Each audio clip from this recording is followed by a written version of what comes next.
UDF Elappara panchayat കമ്മിറ്റിയുടെ നേതൃത്വത്തിൽ ഏലപ്പാറയിൽ ധർണാ സമരം സംഘടിപ്പിച്ചു. വിവിധ ആവശ്യങ്ങൾ ഉയർത്തി നടത്തിയ dharna DCC general secretary advocate Cyriac Thomas ഉദ്ഘാടനം ചെയ്തു.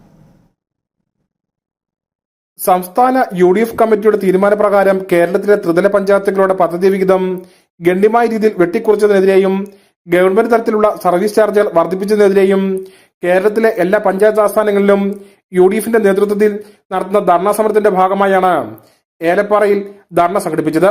DCC general secretary advocate Cyriac Thomas ഉദ്ഘാടനം ചെയ്തു. UDF Elappara panchayat committee convener Shaji John അധ്യക്ഷനായിരുന്നു. DCC general secretary PR Ayyappan മുഖ്യപ്രഭാഷണം നടത്തി.